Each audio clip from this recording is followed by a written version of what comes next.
year 2015, to 23,979. Okay, how many of those were in the same building? That I don't have in front of me, but we have tracked it. We've tracked what we call, as you said, frequent flyers. We're now looking at any building that has had 5 or more actually going out with inspection and education staff and understanding why they have multiple calls. If we have more than 3 calls in a period of time, we do the same. I'm really trying to get to the nature of the buildings. Do you have any idea that that building is housing people that are vulnerable and may be predisposed to pulling the fire alarm compared to ones where it's just a prank? Do you have that nuance in your tracking? That's correct, we do. You do, okay. So I can find out what that looks like from you? Yes. Okay, the last question is, what the policy for all 3 services attending any emergency, is that still in place? It's a tiered response agreement that all 3 services abide by, and it is in place. And Mr. Orsini, what's the cost of the tiered response agreement? That no matter what, you get fire, police, and ambulance. You've never costed that? We've never costed that in the city? Not that I. Uh-oh. Anybody ever costed that? Whether it was done before I was. I don't like it. The last 3 years ago. A tiered response agreement is. I'm not talking about the agreement, I'm talking about the response. Having done a cost analysis of that tiered response. For example, at Bridgepoint Hospital, everybody arrived at the hospital on Sunday. I think, first of all, people are wondering why everybody's at the hospital, but irrespective of that, what are the police doing at the hospital? What's everybody doing at the same place? Overtime. But I guess with all due respect, Councillor, if we didn't respond, we still have people on staff who are being paid. There's no difference in cost. I'm not sure how you create an additional cost for them to do that element.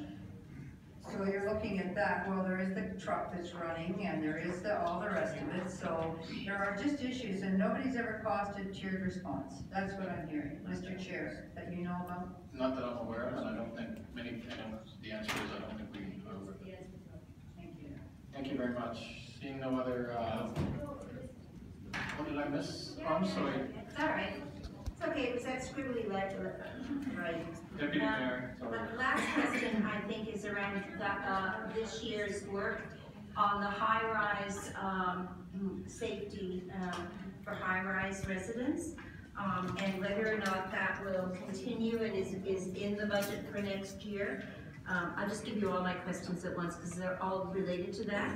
How you chose the buildings, was it written or building meetings, was it done with councillors, was it done in many languages? So if I could just ask those sorts of questions, because I'm just not aware of any in my area and I have quite a number. So can I ask you that? Through yourself, Mr. Chair, and members of committee, we started the high-rise program in 2014.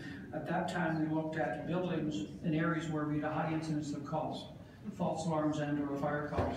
We expanded the program in 2015. We will be expanding it again in 2016. My goal is to continue to expand the program. Now with our new modeling tools, we're able to look at pockets of high call volume as well as pockets of higher false alarms. So those are the areas we're focusing on and where we have additional high-rise numbers of people, vulnerable populations, and those that require our services to a greater degree. So that's typically how the choices are made, is really based on activity levels.